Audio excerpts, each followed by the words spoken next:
यादें माज़ी है या कोई रोशनियों का सफ़र, सिलसिला दर सिलसिला है आरज़ुओं का सफ़र।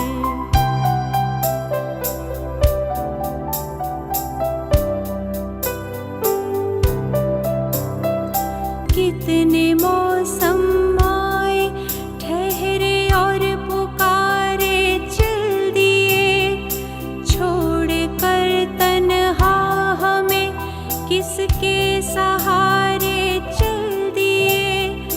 कह कहो का आंसुओं का आरज़ुओं का हिसाब मांगता है वक्त हमसे, गुज़रे लम्हों का हिसाब मांगता है वक्त हमसे, गुज़रे लम्हों का हिसाब। उजाले अपनी यादों के हमारे साथ रहने दे, न जाने किस गली में ज़िंदगी की शाम हो जाए। नाज़रीन आदाब, माजी की लकीरें, भूले बिसरे चेहरे, ख़ाबीदा चरागों की मध्यम रोशनी और आज का ये खूबसूरत प्रोग्राम डीडी उर्दू की फ़ख्रिया पेशकश, तारीख़ी शऊर और आपके ज़ौक़ की तस्कीन के लिए एक नया सिलसिला, एक नई कोशिश, यादें। मैं आपका मेज़बान मुईद रशीदी। यादें ज़िंदगी का कीमती सरमाया है। माजी के बग़ैर हाल का कोई तसव्वुर है न मुस्तक़बिल का। हमारे अतराफ़ और मुशाहिदे में ऐसी शख्सियतें हमेशा मौजूद होती हैं जिनके तजर्बात हमारे तजर्बों से न सिर्फ मुख्तलिफ होते हैं बल्कि ज़्यादा गहरे, ज़्यादा बामानी और काफ़ी दिलचस्प होते हैं। हम अपने इस प्रोग्राम में हर हफ्ते एक कद्दावर, दिलचस्प और मुनफरिद शख्सियत से आपकी मुलाकात कराते हैं और उसकी यादों में छुपी बसीरतों से अपनी नज़र का चिराग भी रोशन करते हैं। आज हमारे साथ स्टूडियो में मौजूद हैं उर्दू दुनिया की मारूफ़ शख्सियत, उर्दू के मारूफ़ नक्काद प्रोफेसर शमीम हनफी साहब। तो सुरूर साहब की ज़ाती ज़िंदगी के कुछ पहलू हम चाहते हैं कि आप शेयर करें, इसलिए काफ़ी सुरूर साहब के साथ तो मेरा ये था कि भाई सुरूर साहब मुझे बहुत अजीज़ रखते थे, मेरे उस्ताद थे। सुरूर साहब बीच में जब मैं डिलीट कर रहा था उसी ज़माने में सुरूर साहब अमेरिका गए, तो बल्कि अमेरिका जब गए तो वहाँ भी उन्होंने मेरे काम से दिलचस्पी अपनी ख़त्म नहीं की और वहाँ से मुझे बराबर वो ख़त आते थे। उस ज़माने में तो डाक ही था, टेलीफोन तो इतना आम हुआ नहीं था, सेलफोन का तो वजूद ही नहीं था। तो सुरूर साहब जब आए अमेरिका से तो मेरे लिए बाकायदा किताबें लेकर के आए थे। कितनी किताबें मैंने सुरूर साहब के ज़रिए मेरा तारुफ उन किताबों से हुआ। ऐसे असातिज़ा हुआ करते थे उस ज़माने में। और सुरूर साहब शाम को पैदल चलने की उनकी बहुत आदत थी, टहलते थे। अक्सर मैं साथ यूनिवर्सिटी कैंपस ही में रहते थे सुरूर साहब। लेकिन शाम को ये मेरे टहलने वाले साथियों में सबसे ज़्यादा तो उस ज़माने में खलील साहब थे। मैं और खलील साहब बहुत टहलते थे। फिर वक़ार साहब जब आ गए अलीगढ़ में लेक्चरर होकर अंग्रेज़ी में, तो फिर हम और ये साथ टहलने लगे। तो हम लोग बहुत देर तक टहलते थे, मैं, खलील साहब, वक़ार साहब, और फिर हम लोग जाके बैठ जाते थे ख्वाजा मसूद अली ज़ौक़ी साहब के यहाँ। यूनिवर्सिटी कैंपस ही में उनका बाब ईसा के सामने उनका बाब इसहाक़ के सामने उनका मकान था, सर सैयद हॉल के करीब, और वहाँ जाके बैठ जाते थे। और बड़ी वज़ादार और एक अजीब व गरीब शख्सियत थी ज़ौक़ी साहब की भी। फ़िल्म से उनका ताल्लुक़ था, महबूब खां के साथ काम कर चुके थे, आन फिल्म के डायलॉग डायरेक्टर वगैरह रहे थे, कुछ एक्टिंग भी की थी। इन्होंने उस ज़माने में ड्रामे का बहुत चलन था और वहाँ से जिन लड़कों की तरबियत हुई ड्रामे में, उसमें नसीरुद्दीन शाह वगैरह भी शामिल हैं, वहीं की अलीगढ़ की तरबियत। तो बहुत से ड्रामे भी उस ज़माने में वहाँ हुए और ये सब था। तो खलील साहब के साथ तो खैर बहुत अच्छा वक्त मेरा गुजरा, उनके साथ उनके घर पर रास्तों में चलते फिरते हुए, महफ़िलों में रात भर की महफ़िलें होती थीं। और क्या साहब लोग थे, याद आते हैं तो वाकई एक अजीब सा महरूमी का एहसास होता है। और उनका ताल्लुक़ हिंदुस्तान पाकिस्तान के जितने नामवर शोरा हैं सबसे था बहुत। तो उनकी लाइब्रेरी बहुत अच्छी थी, रिसाले सारे आते थे उनके पास। हवालों के लिए उनका ऐसा लगता था कि उनको अज़बर हैं बिल्कुल, आप बात शुरू करें वो आपको 10 मिनट बता देंगे ये मज़मून ये मज़मून ये मज़मून।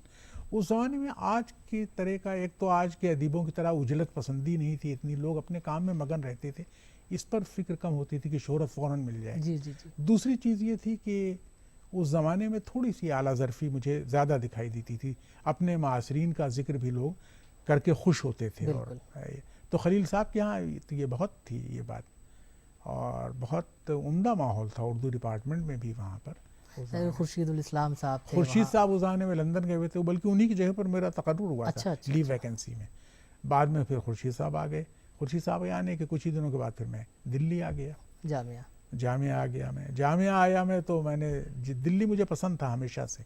बल्कि यहाँ तक आने से पहले मैं चाहता हूँ कि थोड़ी सी गुफ्तगू शहरियार साहब के बारे में हो जाए। शहरियार भाई हमारे दरमियान नहीं, शहरियार उस ज़माने में देखिए मेरी पहली मुलाकात तो खलील साहब से हुई थी, लेकिन ये कि शहरियार के एक तरीके से मेंटोर भी थे खलील साहब, उन्होंने तरबियत भी की थी शहरियार की। बल्कि जब मैं पहली मरतबा अलीगढ़ गया तो शहरियार मेरे कमरे पर आए, जहाँ मैं मेहमान खाने जहाँ मैं रुका हुआ था, और ये कभी खलील साहब ने भेजा है, और ये कि मतलब वो फिर हमारा वक्त आपस में एक साथ बहुत गुजरने लगा। शहरियार का इसमें आज़म तो छप गया था, उनका पहला मजमुआ, खलील साहब का मजमुआ नया अहदनामा भी उस ज़माने छप गया था। लेकिन ज़ाहिर है कि शहरियार को शोहरत तो बाद में मिली, लेकिन ये कि उस वक्त भी एक अच्छे कहना चाहिए कुछ अशार इनके जो गमन में इन्होंने मुजफ्फर अली ने जो गज़लें ले ली हैं, ये ग़ालिबन इसमें आज़म ही की गज़लें हैं। इस शहर में हर शख्स परेशान सा क्यों है, और अजीब सानिहा मुझ पर गुजर गया है यारो, ये दोनों गज़लें। तो शहरियार के साथ भी अच्छा, शाम को हम लोग स्टाफ क्लब में बैठा करते थे, बहुत एक अब याद आती हैं वो बातें। अब तो सुना वो माहौल ख़त्म हो गया, स्टाफ क्लब का भी नहीं रहा। बड़ी अजीब व गरीब दुनिया थी अलीगढ़ भी उस ज़माने में, बहुत तेज़ी से तब्दील हुआ है अलीगढ़। बल्कि शहरियार साहब की वो गज़लें जो उमराव जान में हैं, वो सारी गज़लें उनके मजमूए में हैं, वो सारी गज़लें उनके मजमूए में हैं। और मैं भूल गया इससे पहले बताने कि जब मैं इलाहाबाद में था उस ज़माने में, वहाँ जो शोरा आया करते थे, मखदूम और कैफ़ी और सरदार जाफरी, साहिर भी बहुत आते थे। साहिर से मेरी बहुत मुलाकातें हुई वहाँ पर। तो उस ज़माने में साहिर ने भी सोचिए आपकी जिस तरीके से फिल्मों में अपने गीतों को, अपने पूरे मजमूए को, तलखियाँ को खपा दिया था उन्होंने। उनकी मकबूलियत भी शबाब पर थी। इसी तरह खैर उन्होंने तो जिस मंजिल तक पहुँचाया, मेरे ख्याल में वो एक तारीख़ अलग है उसकी तो बिल्कुल। और तो शहरियार का भी ये रहा कि उनका अपना संजीदा कलाम जो था वो फिल्मों में इस तरीके से आ गया। तो अलीगढ़ एक बहुत अच्छी जगह थी और बड़ी बारौनक जगह, वहाँ कैनेडी हाउस के फंक्शंस और ये सारी चीज़ें, फिर कल्चरल एक्टिविटीज़, फिर पॉलिटिकल एक्टिविटीज़, वो हर एतबार से देखा तो जाए तो लोगों ने देखिए उसको अलीगढ़ को प्लेग्राउंड तो बना ही रखा है सियासत की भी। और जाहिर है कि जैसे हमारी ज़बान के सिलसिले में होता रहता है, अलीगढ़ मुस्लिम यूनिवर्सिटी भी एक हमेशा एक ज़िंदा रहने वाला इशू है बहुत से लोगों के लिए, और बहुत से लोगों की जो लीडरशिप जो है उसी के रास्ते से उसकी तारीख मुरतब की जा सकती है। फिर अलीगढ़ से आप जामिया चले आए? अलीगढ़ से मैं जामिया आ गया 1976 में। कोई ख़ास सबब? कोई सबब नहीं था, बस गरचे जब मैं आ रहा था तो वहाँ तालिब इल्मों ने मेरे एक अजीब व गरीब जलसा किया था जिसकी सदारत की थी प्रो वाइस चांसलर ने। अच्छा। और बड़ी तकरीरें और बड़ी जज्बाती तकरीरें कि साहब क्यों जा रहे हैं वगैरह वगैरह। लेकिन ये कि वो बहुत एक अजब लड़कों ने एक मुझे एक कहना चाहिए कि लिख करके एक इबारत भी अजीब तरीके से दी एक वहाँ, और बहुत एक मोहब्बत का इजहार लोगों ने किया। लेकिन मैं आ गया, दिल्ली आता रहता था, उस आने भी कई दोस्त थे। अमीर हनफी दिल्ली ही में थे उस वक्त, और बल्लाद मैनरा थे दिल्ली में, महमूद हाशमी थे दिल्ली में, हसन नईम साहब थे दिल्ली में। तो दिल्ली आना जाना तो रहता था। फिर ड्रामे लिखने की वजह से मुझे आना पड़ता था, इसलिए कि अनवर खान ज़्यादातर प्रोड्यूस करते थे ड्रामे, और पंडित दीनानाथ जुत्शी गुलजार साहब के सबसे बड़े भाई, जो मेरे ख्याल में रेडियो के हाईएस्ट पेड आर्टिस्ट रहे हैं उस ज़माने में, वो आनंद मोहन जुत्शी गुलजार के बड़े भाई, सबसे बड़े भाई पंडित दीनानाथ जुत्शी उनका नाम था। वो रोल्स किया करते थे भाई उन ड्रामों में। तो हबीब तनवीर तक ने रोल किया है। हबीब तनवीर थे। ख़वातीन के रोल में मुमताज़ मिर्ज़ा, बेगम मुमताज़ मिर्ज़ा तो बहुत अच्छी शायरा थी, वो आया करती थी। उस वक्त उर्दू ड्रामों का और उर्दू का अजीब चर्चा था यहाँ रेडियो पर। तो ये समझ लीजिए आप कि उर्दू ज़बान ने रेडियो को जिस तरीके से शोहरत दी थी उसका कोई मुकाबला आज से आप नहीं कर सकते। सही बात। इसलिए कि उस ज़माने में तो ये कैफियत थी कि उर्दू सर्विस की जो डाक आती थी उसको संभालने के लिए एक स्टाफ चाहिए था बाकायदा उन लोगों को। और ये समझिए कि लोग आवाज़ें सुन करके आया करते हैं, मुजीब सिद्दीकी और मरियम और ये जो मुख्तलिफ ताहिरा नियाज़ी और के जो मुख्तलिफ इकबाल वारसी और जब्बार साहब और ये जो मुख्तलिफ एस.एम. शफीक अनाउंसर्स को देखने लोग आया करते थे। पाकिस्तान के लोग आते थे तो यहाँ आते थे बाकायदा। रेडियो पर उर्दू सर्विस, उर्दू मजलिस, इनका एक ख़ास दबदबा था, एक चार्म था। लेकिन ज़ाहिर है कि रफ्ता रफ्ता वो चीज़ें बहुत मनसूबाबंद तरीके से गोया कि कहना चाहिए कि धीरे धीरे ख़त्म होती गई। लेकिन दिल्ली जब आया तो बहरहाल मुझे अच्छी लगी ये तब्दीली भी। मैं आके यहाँ जामिया में के इलाके में रहने लगा वहीं, और मैंने सोचा कि भाई वहाँ अब ये आ गए हैं यहाँ, अब नहीं जाएंगे कहीं। और अस्पताल भी मेरे घर से पास थे, सारे बड़े अस्पताल तो कई जी। हैं वहाँ पर, यानी अपोलो है और जी, होली जी, जी। फैमिली है और स्कॉट्स है, कब्रस्तान भी करीब है। तो मैंने कहा भाई अब ऐसी जगह आ गए हैं जहाँ ज़ाहिर है कि अब यहाँ से जाने की ज़रूरत नहीं। और फिर जामिया में एक अच्छा माहौल मुझे मिला, दोस्त अहबाब मेरे, दोस्तों में जो लोग मुझे याद आते हैं यहाँ दिल्ली में, देवेंद्र सत्यार्थी बहुत याद आते हैं मुझे। जी, जी। देवेंद्र उनकी भी सत्यार्थी, शख्सियत बड़ी उनके अजीब व साथ गरीब थी। बहुत वक्त हमारा गुजरता था। बल्लाज मेहंद्रा से बहुत जी, जी। दोस्ती थी, और मेहंद्रा ने एक ज़माने में शऊर का एक ऑफिस कायम किया था यहाँ तिराहा बैरम खां पर। कुमार पाशी था वहाँ। जी, कुमार जी। पाशी बहुत अच्छा शायर था, बहुत अच्छा बहुत शायर। अच्छा। और जाहिर है कि वो कुमार पाशी के यहाँ आना जाना मेरा था, मेरी बहुत दोस्ती थी उनसे। कई लोग थे भाई, महमूद हाशमी थे, देखिए वो नहीं, सुंदर प्रकाश थे, वो नहीं रहे। सही। कैसे कैसे लोग क्योंकि थे। देवेंद्र सत्यार्थी के बारे में अगर कुछ आप भाई शेयर देवेंद्र करें। सत्यार्थी का मामला देखिए, मुझे कभी कभी एक तकलीफ भी होती है मोहित साहब, ये सोच करके कि गांधी जी की तहरीक पर पंडित रामनरेश त्रिपाठी और देवेंद्र सत्यार्थी, इन दोनों ने लोकगीत जमा करना शुरू किया था। जी। और सोचिए कि लोकगीत कितना बड़ा सरमाया होते हैं किसी भी कौम के अदब का। बिल्कुल लेकिन ये कि हमारे यहाँ उर्दू वालों ने उसकी कदर उस तरह नहीं की जिस तरह करनी चाहिए थी। बिल्कुल। एक आम अंदाज़ा ये है कि देवेंद्र सत्यार्थी ने 1.5 लाख से लेकर के 3 लाख या उससे भी ज़्यादा लोकगीत जमा किए थे।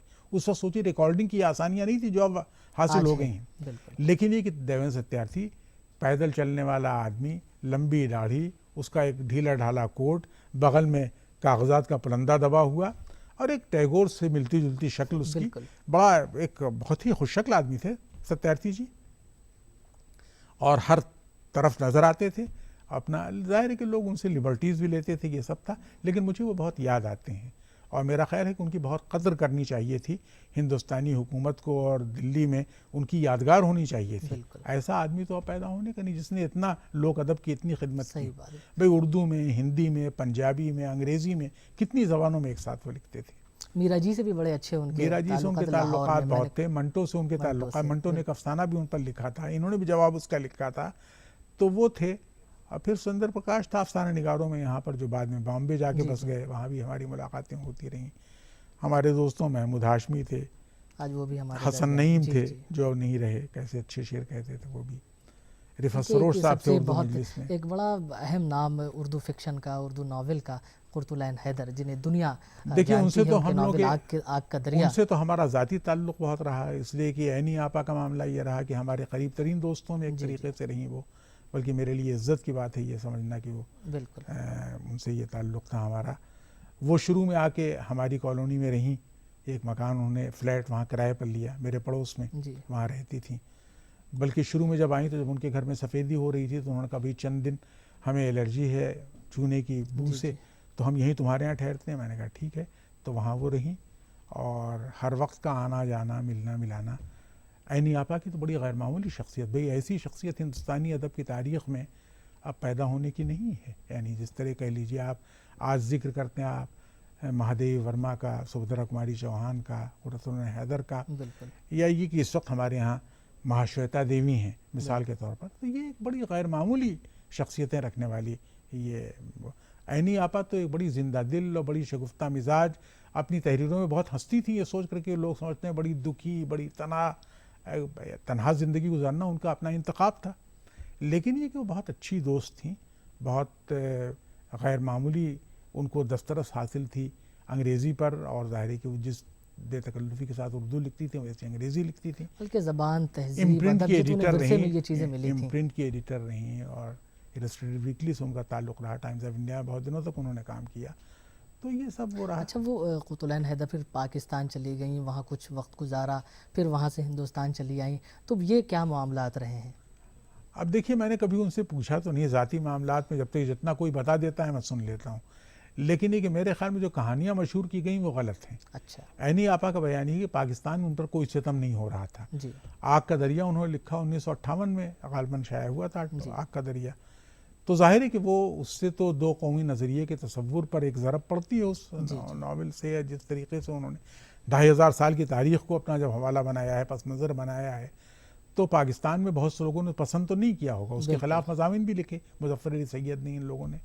लेकिन ऐनी आपा का यहाँ चला आना उनका अपना इंतखाब था। जो खुला हुआ माहौल था, वहाँ फ़ौजी हुकूमतें एक के बाद एक कायम होती जा रही थीं, और ज़ाहिर है कि फ़ौजी हुकूमतें जहाँ हमारे मुल्क में और पाकिस्तान में फ़र्क बुनियादी तो यही था ना कि यहाँ तक जमहूरियत की बुनियादें इतनी मजबूत रहीं कि अब तक देख लीजिए आप, तब्दीलियाँ तो हर ज़माने में वही खुला हुआ माशरा है, जो पार्टी बरसर इक़्तिदार आ जाए, लेकिन ये कि यहाँ बहरहाल एक जमहूरियत की बुनियादें बहुत मजबूत हैं, जमहूरियत की, सेकुलरिज्म की और ये सारी चीज़ें। तो क़ुर्रतुल हैदर को भी ये हुआ कि वहाँ से छोड़ के वो आ गई यहाँ, बॉम्बे में रहना शुरू कर दिया उन्होंने।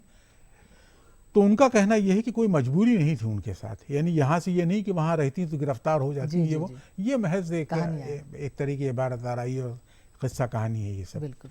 लेकिन मिजाज के हवाले से कहा जाता है कि बड़ी तुनक मिजाजी थी उनके अंदर। अब एक देखिए उनके जैसे टैलेंट का आदमी जब होगा तो उसको वो आप ये समझें कि वो कोई लोगों से बहुत घुल मिल करके और बहुत बेतकल्लुफ़ी की बातें, ये थोड़ी अशराफियत भी यानी आपा में थी, एक ख़ास तरीके, एक स्टेटस कॉन्शियस तो वो थी, क्लास का उनके यहाँ बहुत ज़बरदस्त शऊर था।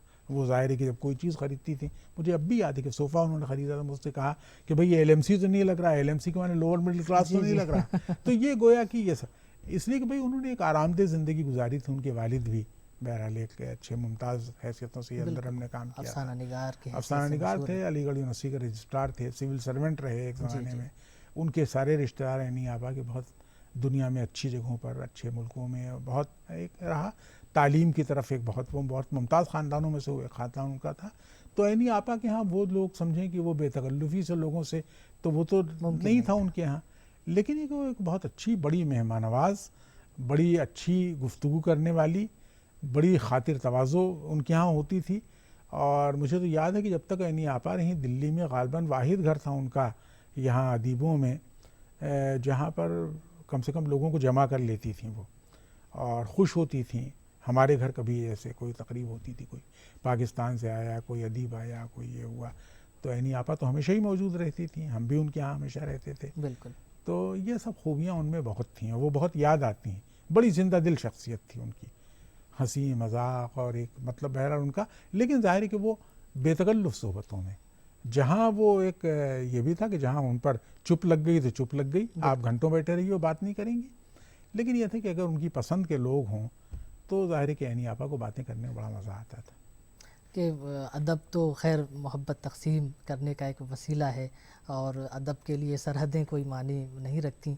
दुनिया के किसी भी ख़ित्ते का कोई भी अदीब हो, उसका राब्ता दूसरे ममालिक के अदीबों से रहता है।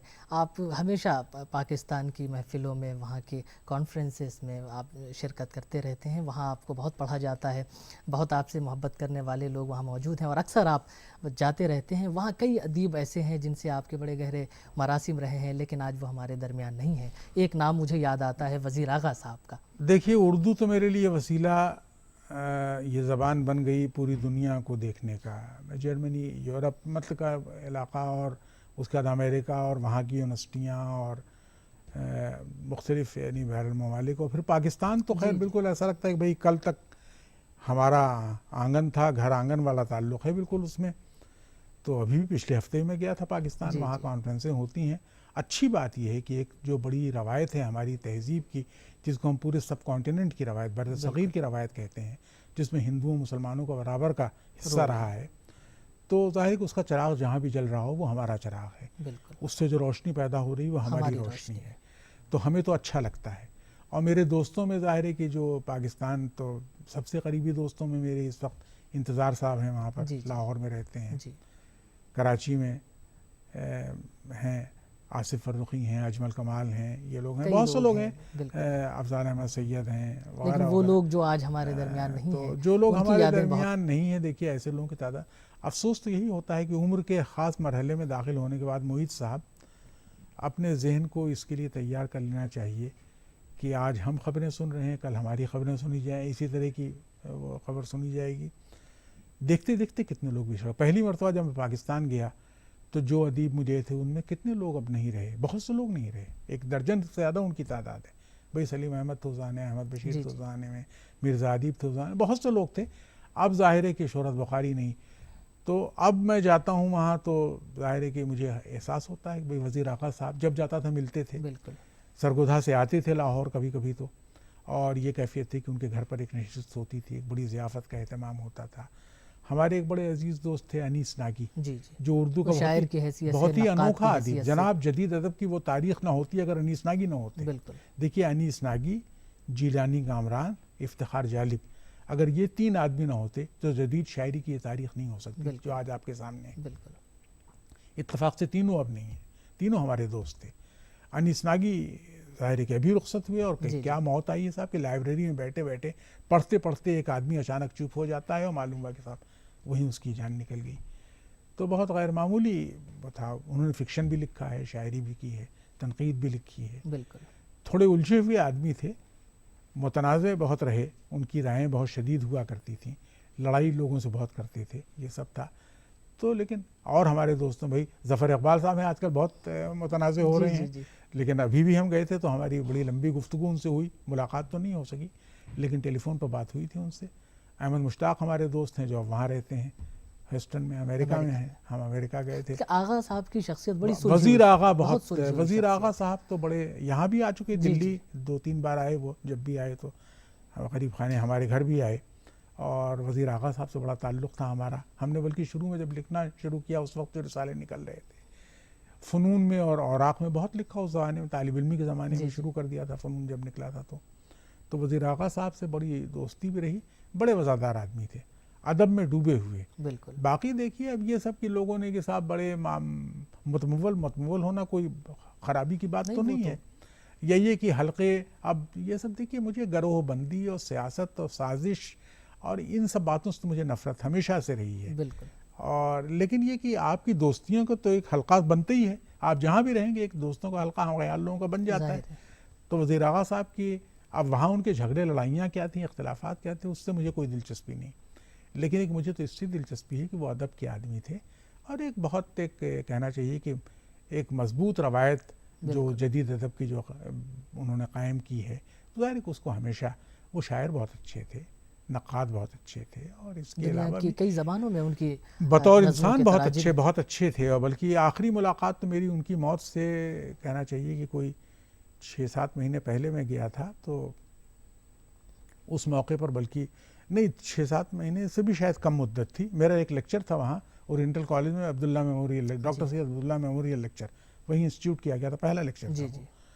उसमें डिस्कसेंट्स में वज़ीर आगा साहब का नाम भी था कि मेरा लेक्चर होगा, बाद में वज़ीर आगा और हमारे ये इंतज़ार साहब और बहुत से लोग, इफ्तिखार आरिफ, कई लोगों के नाम थे कि ये डिस्कसेंट्स में हिस्सा लेंगे, आएंगे ये लोग। तो वज़ीर आगा साहब का फ़ोन आया कि मैं बीमार हूँ, मैं नहीं आ सकता। तो मैं मिलने के लिए गया उनसे, बल्कि इंतज़ार साहब ने मुझसे कहा कि तुम चल रहे हो तो मैं भी चलूँगा। हम गए उनसे मिलने के लिए और देख के ख्याल भी नहीं होता था कि भाई अब आखिरी मुलाकात हो रही है। वैसे ही बिल्कुल बशाश दिखाई दिए, कमज़ोर तो ज़ाहिर हो गए थे, 80 से ऊपर उनकी उम्र थी उस वक्त। तो लेकिन ये कि बहरहाल वो मिले और लाहौर में उनकी बड़ी शानदार उनकी कोठी, वहाँ पर बड़ी ज़ियाफ़त का उन्होंने एहतमाम किया, बहुत से लोगों को बुला लिया था।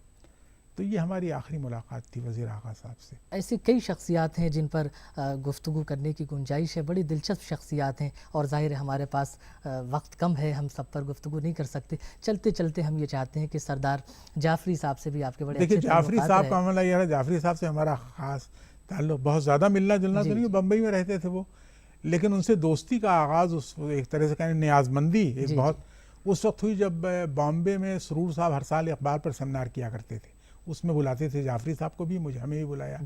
हम गए एक बार, हमारी छोटी बेटी उस वक्त वो शायद में 5वीं 6वीं पढ़ती थी, अब तो यूनिवर्सिटी में पढ़ाती है वो, तो वो गई हुई थी और ये दिन भर बैठी हुई वहाँ इन लोगों के कार्टून्स बनाया करती थी।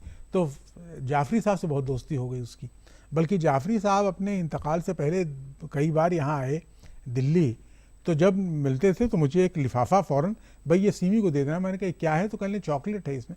मैंने कहा साहब तो बहुत बड़ी हो गई है वो, कहने भाई मुझे तो यही लगता है कि अभी बच्ची होगी ये। खैर, तो ये वज़ादारी अजीब व गरीब थी। बिल्कुल। और जाफ़री साहब को जब वो मिला सन 2000-2001 में कब मिला था ये ज्ञानपीठ, तो मुझे याद है कि मुझसे रेडियो वालों ने कहा कि आप उन पर एक छोटी सी तकरीर लिख दीजिए जो हम अपने न्यूज़ रीडर से पढ़वाएंगे हिंदी में। तो मैंने वो लिखी थी तकरीर, तो जाफ़री साहब ने सुनी, उनको अच्छी लगी, फिर उनका फ़ोन आया कि तुम उससे ऐसा करो कि उसका अंग्रेज़ी तर्जुमा मुझे भिजवा दो।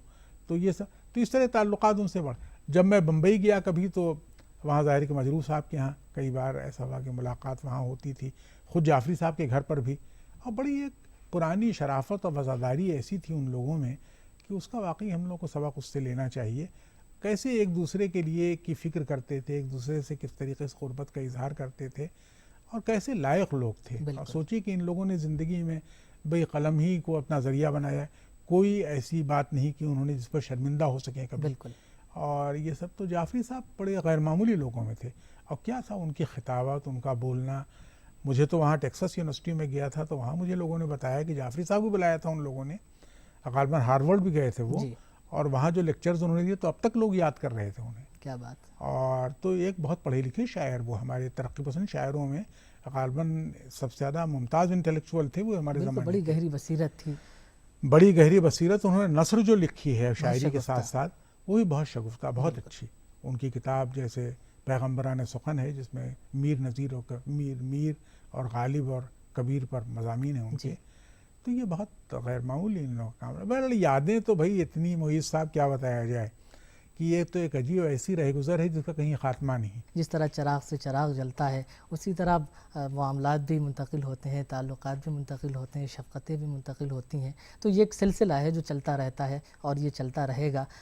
शमीम हनफी साहब, आपने हमें इतना अपना कीमती वक्त दिया, अपनी मसरूफ़ियात से वक्त निकाला, हमारी स्टूडियो तशरीफ़ लाए और बड़ी अच्छी गुफ्तगू की। ऐसे लोगों की यादें ताज़ा की जो आज हमारे दरमियान नहीं हैं और उनकी यादें हमारे लिए कीमती सरमाए की हैसियत रखती हैं। वक्त हो चुका है इसलिए अब आपसे इजाज़त चाहेंगे। नाज़रीन, ये थे प्रोफ़ेसर शमीम हनफी साहब, उर्दू तनक़ीद का एक नुमाया नाम और हमारे उर्दू अदब के बुज़ुर्गों में सबसे अहम नाम। वक्त हो चुका है, अपने मेज़बान मुईद रशीदी को दीजिए इजाज़त।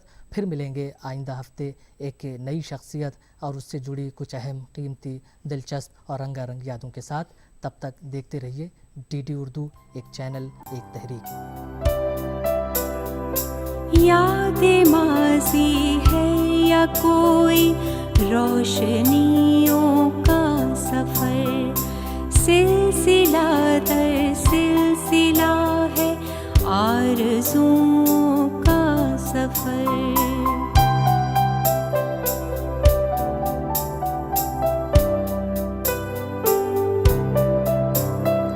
कितने मौसम आए, ठहरे और पुकारे चल दिए, छोड़ कर तन्हा हमें किसके सहारे चल दिए।